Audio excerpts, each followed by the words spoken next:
The following is a special presentation of Tony Kurre Radio.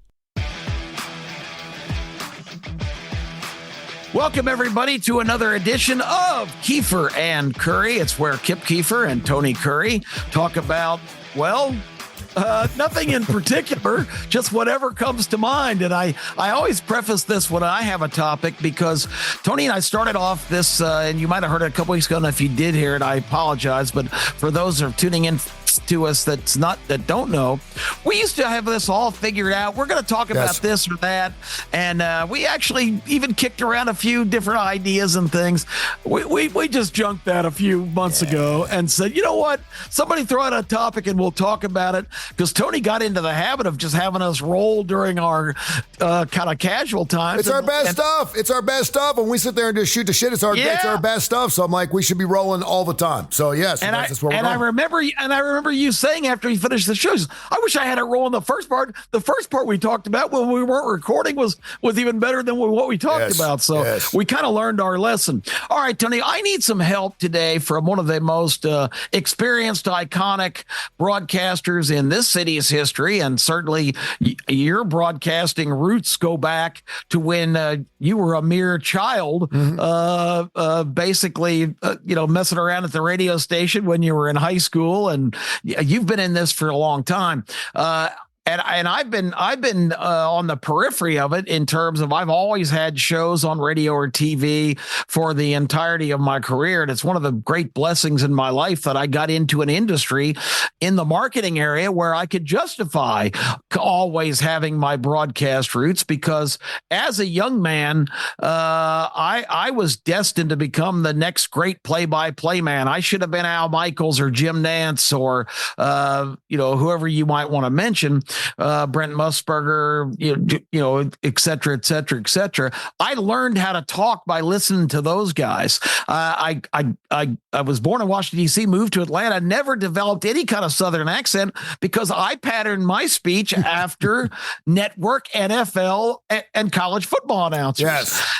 And so the long and short of the story was I've been consumed with this industry my whole life, but I am talking a lot about, and I just did a need to know about being proud to be Americans and standing up for what America is all about.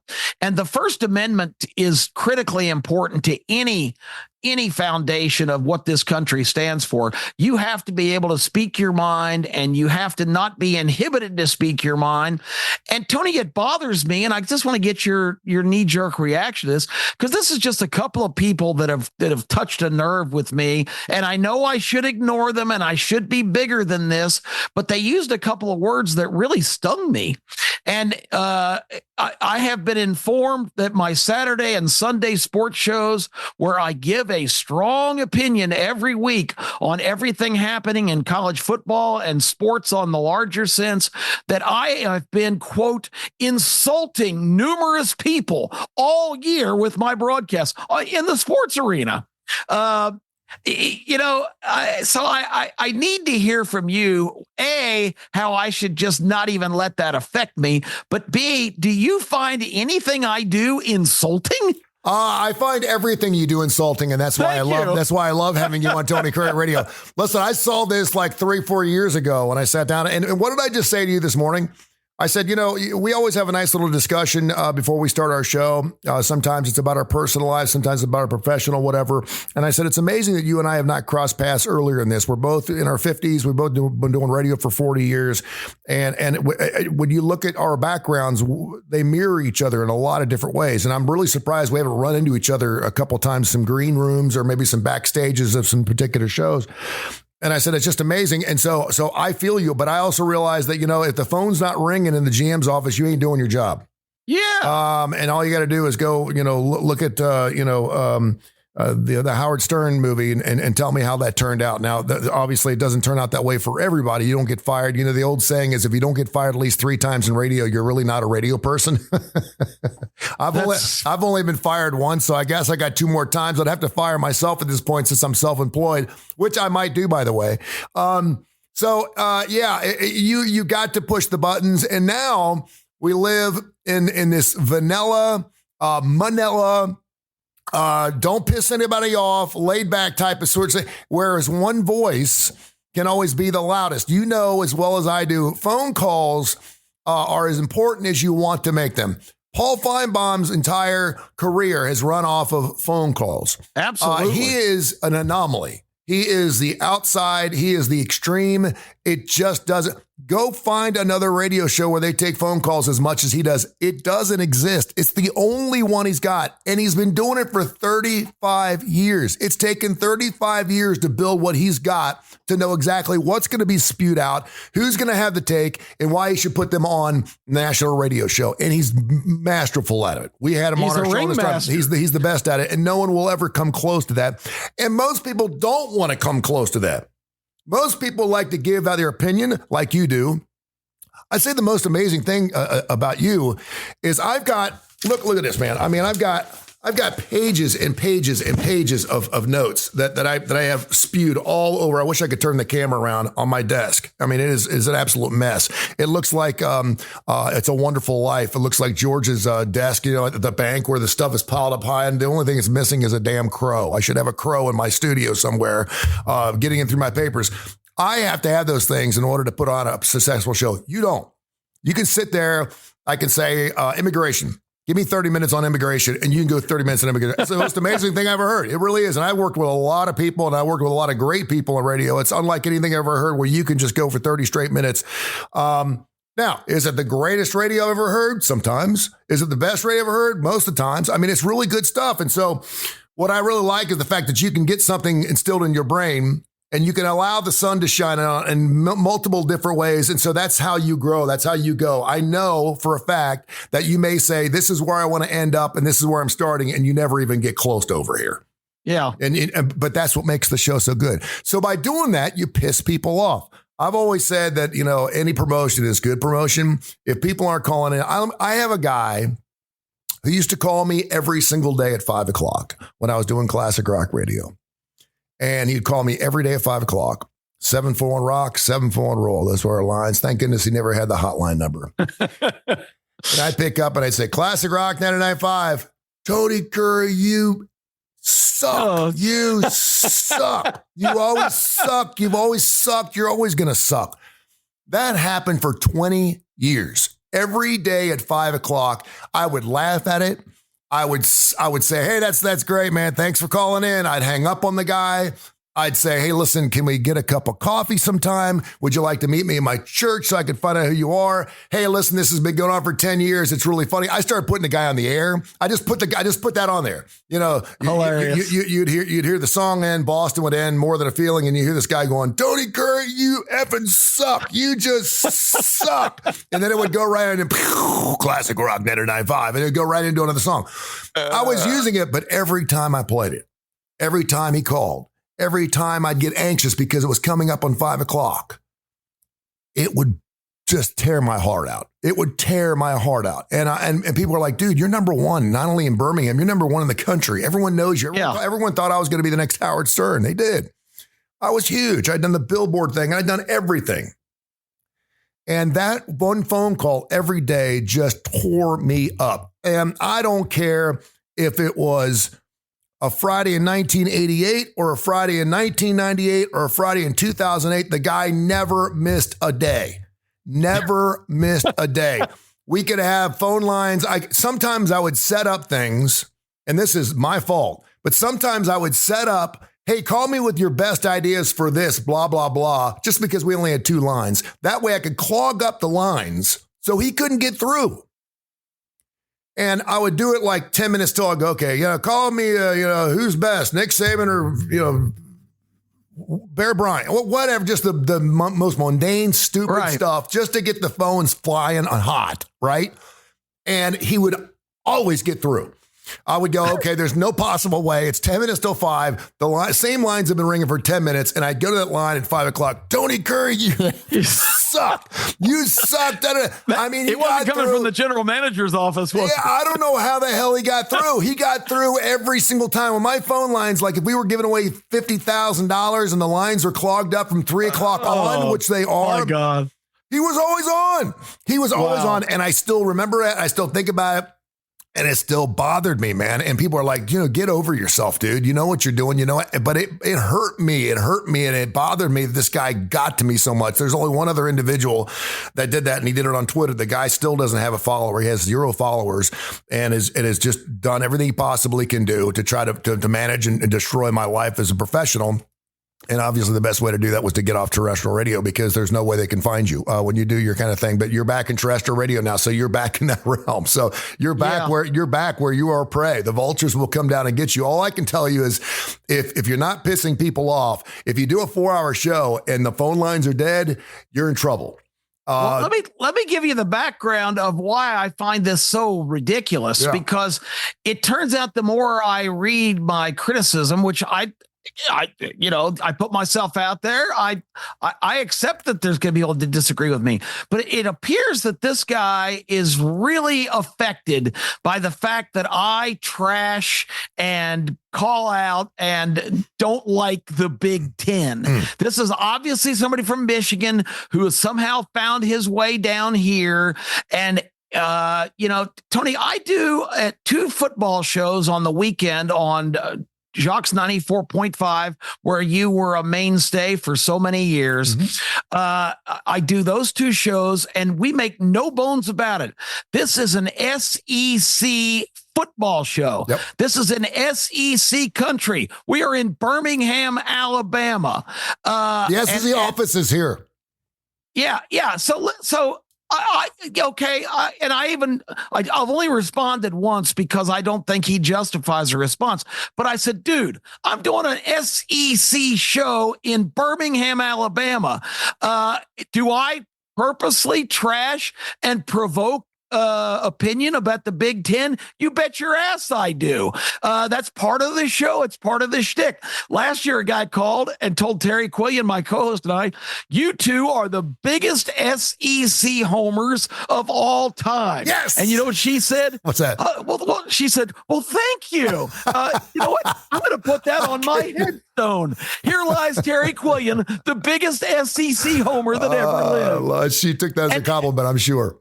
Tony, do these people not recognize that what we do on the air is yes, it's our opinion. Yes, it's our passion. And we want to have it strong takes and I'll use the word and edge, because you don't want to just come on and be some milquetoast. It's not NPR. It's not, everybody ties for first place. I'm just absolutely amazed that people do not have the depth of knowledge to realize that I don't have to be kind or considerate toward the Big Ten, which I literally don't like. But particularly if I'm serving in the capacity of a host on an SEC football show promoting that league and those schools and those players, and for this guy to be so, it's so insulting. Ward Manuel, who is the athletic director at Michigan, was the chairman of the college football committee. This guy said, well, you calling Ward Manuel stupid is absolutely irresponsible and terrible. Tony, in my adult life, I have never, ever personally, professionally, anywhere called any person stupid. I would never do it. Yep. It's just completely in violation to everything I stand for. Now, a deed, an act, a statement, they could be stupid, but I have never said, well, Ward Manuel, athletic director at Michigan, chairman of the college football committee, is stupid. I would never say that. And to be accused of that, it's so outrageous. And he went on to say, you're calling a man stupid who was an African-American, all-American football player at Michigan. I don't even know what color Ward Manuel is. I've got vision impairment. To be basically accused of racism or worse. Was he saying that because Ward he's black, Manuel is African-American, he's off the table. I cannot question him? Well, that's ridiculous. I'm basing it on his statements of, well, we really don't look at who teams are playing, strength of schedule. Ward, what are you looking at? If you're playing all the Sisters of the Poor every game, I'm pointing out things that I find to be inconsistent, and I don't apologize for that. But it's just absolutely just completely just floors me that people don't have enough context to understand. I'm doing an SEC football show in the heart of the South. I'm not going to be praiseworthy of the Big Ten. What Ward does need to do is schedule Alabama every single year because he beats them twice every year they play. No so they're getting the upper call right there. They're getting the last laugh for sure. I saw a guy in my neighborhood. It's so funny. Just a couple of weeks ago, he had it was as bright as you could see, this dark blue with this yellow thing on the front of it, and it had to be a Michigan sweatshirt, and it said Michigan Engineering, and then it had a date or something underneath it. And I was like, wow. And I said, and it was right after, of course, the Bama loss. And I said, hey, go Wolverines, man. Congratulations. He goes, oh no. He goes, I found this sweatshirt in the Goodwill. It was a nickel, so I bought it. A nickel. He goes, it fits, so I bought it. He goes, I'm an Alabama fan, but I thought it was hilarious. It was a nickel, 5 cents. Congratulations.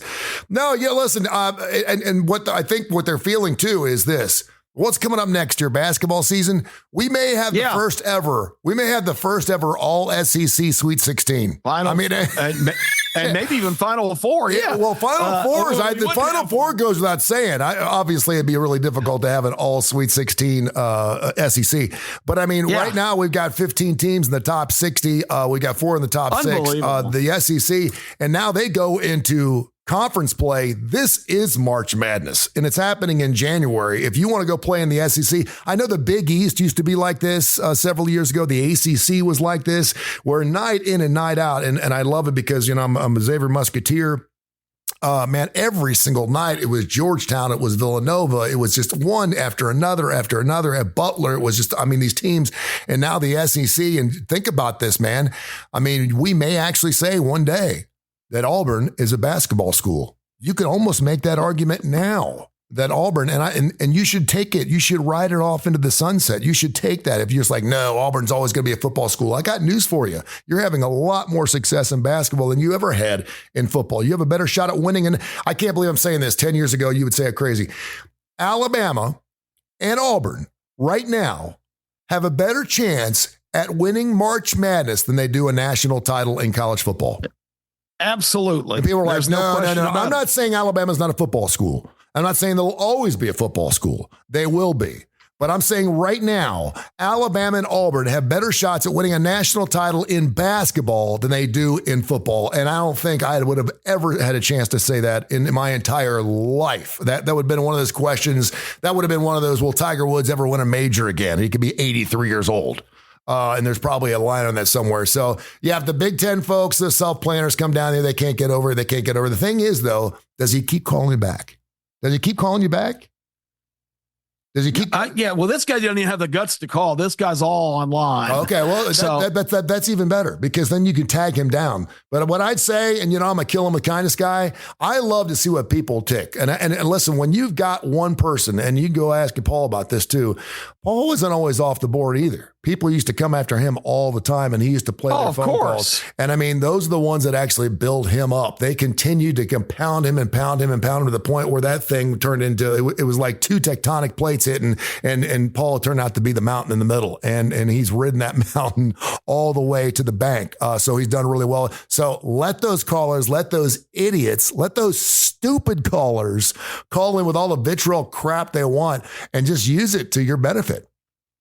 Well, I don't think our show would flourish here if I came on talking about what a good defensive line Northwestern has, or boy, did you see those Iowa Hawk guys the other day? They were fantastic. I just can't believe people don't have enough ability to understand the context of where we are and who we're talking to. And it's not to Big Ten fans. No. And I don't have to be fair. I can be biased. That's the beauty of it. I like the fact that particularly in this environment on TKR and podcasting, it's more or less encouraged, but is there some unwritten rule I'm not aware of that I have to be fair and balanced when talking about football? No, you can get after it and do whatever you want. It's your show, brother. You're the one that hits the on-off button. You're the one that's got the microphone. You're the one that's got the producer. You're the one that's got the callers and the listeners. And I would just say, as long as people keep calling you and ripping you, you're doing something right. I will say this. That's what I needed to hear. And maybe what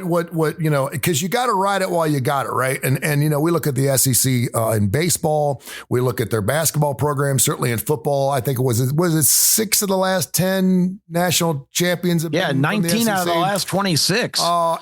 We've owned that mountain for a long period of time. And now you look and we got one SEC school, and it's a school that just came into our league last year.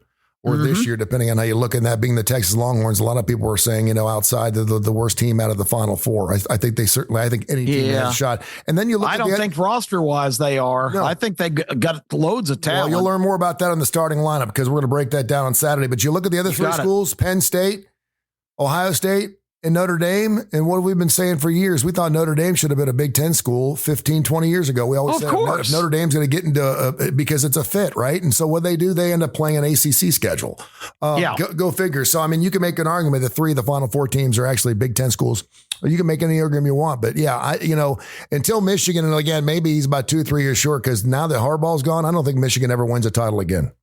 Well, I'm sure I pissed off a Wake Forest fan or somebody this weekend when I pointed out the ACC, their bowls record is concluded now. The book is closed. 2 wins, 11 losses. Way to go, ACC. Yeah, as long as Clemson and Florida State continue to play that type of football, we're going to be in fine shape when it comes to the ACC and winning national titles because and both those teams desperately want out of the league. There's no doubt. It's amazing. Let me since we're kind of on the football thing, I came across a stat that I want to run by you because you're not one that really pontificates much. I don't think you really haven't weighed in on your opinion and your assessment of Kalen DeBoer's first year at Alabama. But listen to this stat. Kalen DeBoer lost 4 games this year, 3 of them to teams that Alabama was a 15 or more point favorite. Nick Saban also in his career at Alabama lost 3 games where he was a 15-point or more favorite in 17 years. Wow. Ouch. Wow. What do you think about Kalen DeBoer, Tony? That's an amazing thing. Listen, I what do they always say? The biggest shoes or the hardest shoes to fill are the ones of a champion. Be the man to replace the man. It's never the next guy. It's the guy after the next guy. I'm not saying Kalen DeBoer, listen, should he have not taken that job because that? Should he say, no, I'm not want to be that next guy? I don't want no. I mean, he had an opportunity to become a head coach at the University of Alabama. You take that opportunity and they'll work through it. The problem is, you used to always get 3 years because it took 3 years to get your guys in your building, right? After 3 years, if you won a national title your first 2 years, you said, well, you're doing it with that guy's guys, and we could go back to Coker. We can go to some of the guys in college football that won championships in their first 2 years. They were always using the previous guys. They just didn't know how to coach. They left the cupboard full. Well, guess what? Now with transfers, now with all the stuff with the NIL stuff, you don't get 3 years anymore. You don't. Nope. You get and the other thing is, Kip, you never started a freshman ever. You never started a freshman. A freshman would never win a Heisman Trophy. Well, now it's happened 3 times. Now everything is on the table. Everything is off the board, and it's all out there. And so you got to win, and you got to win right now. And Kalen DeBoer, a guy who lost or did not win double-digit games for the first time since 2007. You can go back and look at that 1 year. That's all I can do is I can compare every first year to the 2007 year when this team called La Monroe knocked over Nick Saban. That's the only time I can look at it and go, listen, he was given 1 year. And I remember, man, you remember this too. People were calling for Nick Saban's head after he lost to La Monroe. I have a friend of mine who got married. He was at Aldridge Gardens. I was playing music and I was so pissed off. I said, I can't believe you're getting married during the Alabama game. He said, oh, they're playing La Monroe. No one cares about that game. So that's why I'm doing it. I'm playing on La Monroe Day. That way no one will miss the game. After the ceremony, I come up and said, by the way, Alabama lost to La Monroe today. He got divorced 3 months later. he said, you know what? This marriage will never last. It's not going to last if Alabama's going to lose to La Monroe on my marriage. He was divorced 3 months later. So you can always look at that one day. You can always go back and look at Dan Marino's first year, look at Josh Allen's first year, look at Patrick Mahomes' first year, look at any batters, Pete Rose's first year, always go to their first year and go, look, it took some time to figure it out. The problem was Alabama had nothing changed. The only thing I would say, and we've been talking about this on the starting lineup, and we could go another hour on this, I don't see the leadership that I've seen in previous Alabama squads. There's always a leader, whether it's on the defensive side of the ball or the offensive side. Milrow's not a leader. They don't have leadership right now in Alabama's locker room, and I think that's the one thing that's missing right now. That's why they look so inconsistent. Well, and on top of that, leadership starts at the top. Yep. For the head coach to refer to Jalen Milroe all year as J Mill, Tony, he's not his fraternity brother. He's the coach, and that guy's his player. Yep. Well, J Mill told me, and J Mill did this, and that's a bad sign. I love the urban legend. I'm glad you brought Louisiana Monroe up. I love the urban legend that still is around that Louisiana Monroe came up to play that game in Tuscaloosa in 4 yellow school buses. And walked away with an $850,000 check too, by the way. Exactly. I love that urban legend. But I also had a caller this week say, and I'm glad we're talking about, this is the kind of things we talk about on my shows. We look at things behind the numbers. We look at realities, and yes, we're biased toward the SEC, but I do want to point out to people that are trying to justify DeBoer's first year, Nick Saban inherited a team from Mike Shula that was 6-6 in 2006. Kalen DeBoer inherited the SEC champions and semifinalists in the national championship playoffs last year. And his quarterback was back. Yep. That's exactly right. So Tuscaloosa, do we have a problem? I don't know if we have a problem, but we have a concern. And boy, Kalen DeBoer is all eyes next year because folks around here, and you talk about getting criticism, but Alabama fans are the ones lodging those facts. I'm not coming up with a lot of these. They're digging all that up to talk about how dissatisfied they are. The legend, but again, real quick, the legend said something about 4 or 5 weeks ago that I thought was really interesting. It was after the Vanderbilt game. Do you remember what he said on the starting lineup? He said that DeBoer, first of all, he called him Kevin. He called him Kevin all year long. Yeah. He said Kalen was overwhelmed. And I thought that was really interesting. And you say what you want about the legend. He's a blowhard. He's a knucklehead. He's an idiot. We love him. We love having him on the starting lineup. But he is close to that organization, and he's got his finger on this. Why he's on Paul's show every day. But he said he's overwhelmed, and I thought that was really interesting because that feels like where he was at. And maybe you are overwhelmed in your first year. Maybe Nick Saban didn't go away. He's on every single day during college football. You can't get away from it. Have you ever dated somebody that was on television? Have you ever dated? So I used to have a girl that I brought down here with me, and she hated me so much because when we broke up, she couldn't get away from me. The day we broke up, I went up on the billboard, and of course, everyone in the country was talking about this knucklehead, this idiot that was sitting on this billboard till Alabama won a football game. She goes, she'll call me. She goes, I hate you so much because I can't get away from you. Every time I turn the TV on, you're on. Every time I turn the radio on, you're on. Well, that goes for Nick Saban, man. During the football season, Nick Saban's always on. The guy you took his job and ended up losing 4 games to, he's everywhere. You just want to get away from his shadow and start your own thing. He's got 1 year to do it. You used to win double-digit games. You were safe forever. Now that we're adding all these games, double-digit games aren't enough.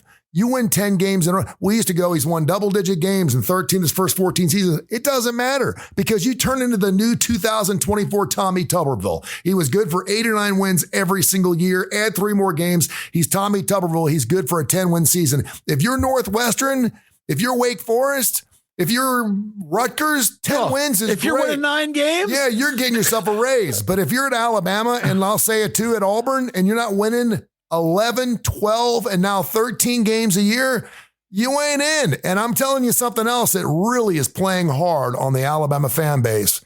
First year where the top 12 teams got in. Alabama got in every year. There was 4. It felt like it. I know they missed a couple times. But I think only year, one time. Only one time they missed. Every time there was 4 teams they got in. Now we allowed 3 times that number, and Bama couldn't get their foot in the door. Yep, that's for sure. Well, I appreciate the therapy, Dr. Curry. My friend, I'm always here for you. I needed to hear it. Keep. Hey, if he starts going, calling you and saying, "Kip Keefer, you suck. You effing suck," make sure you say the phone call because it could be the same dude that was on me for 20 years from 1988 to 2008. I'm just telling you, man, this guy, and I still remember the guy. I wonder where he's at. He still haunts me. He still haunts me. He still haunts me. Unbelievable. So anyway, wherever you are, Michigan fan, I'm sorry that you're insulted and the countless people that surround you are insulted. I assume it's your dog and your hamster and your goldfish. I'm really so sorry that go blue is far into my vernacular because I'm an SEC guy. I'll always be an SEC guy. My show's about the SEC. I don't give a flip about the Big Ten, and I absolutely relish in being able to point out the insufficiencies and ridiculous contradictions that league stands for. And if you don't like that, I'm sorry to insult you. I love it. This is Keefer and Kurre. This has been a special presentation of Tony Kurre Radio.